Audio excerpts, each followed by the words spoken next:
Selamat pagi, Shalom. Sebelum kita mendengar renungan hari ini, mari kita berdoa. Kasih karunia dan damai sejahtera dari Allah Bapa dan dari Yesus Kristus menyertai kita. Amin. Yang menjadi renungan hari ini, Jumat 27 Agustus 2021, tertulis di dalam Yesaya 52 ayat 12. Demikian firman Tuhan. Sungguh kamu tidak akan buru-buru keluar dan tidak akan lari-lari berjalan, sebab Tuhan akan berjalan di depanmu dan Allah Israel akan menjadi penutup barisanmu. Demikian firman Tuhan.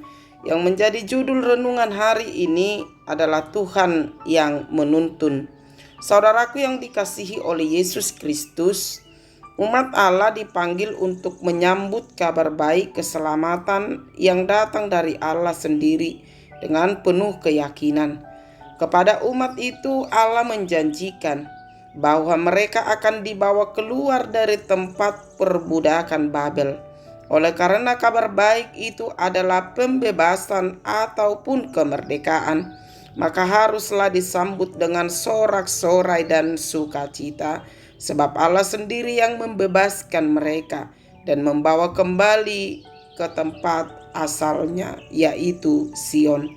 Penderitaan berat karena hukuman telah dirasakan oleh umat Tuhan itu karena diperbudak puluhan tahun di Babel. Kita tahu bahwa Tuhan mengizinkan bangsa asing menghukum umatnya karena umat itu sendiri yang memberontak terhadap Allah. Murka Allah tidak untuk selama-lamanya, tetapi kasih setianya tetap untuk selama-lamanya.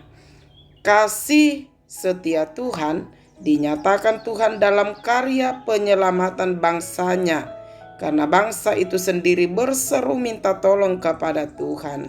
Tuhan mendengar seruan dan jeritan mereka, dan tangan Tuhan yang penuh kuasa itu membebaskan mereka.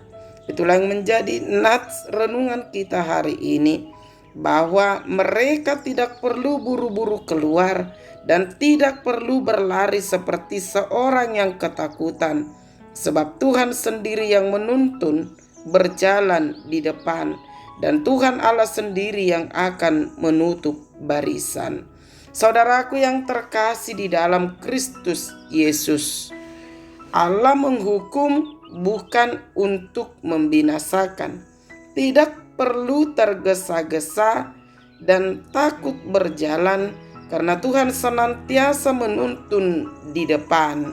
Saudaraku, sukacita anugerah Allah yang seharusnya kita nikmati berganti dengan kenangan masa lalu yang penuh dosa dan kesalahan. Tetapi Allah juga adalah Allah dari masa lalu yang mengizinkan kita mengenangnya supaya masa lalu itu dapat diubah menjadi pertumbuhan rohani di masa depan.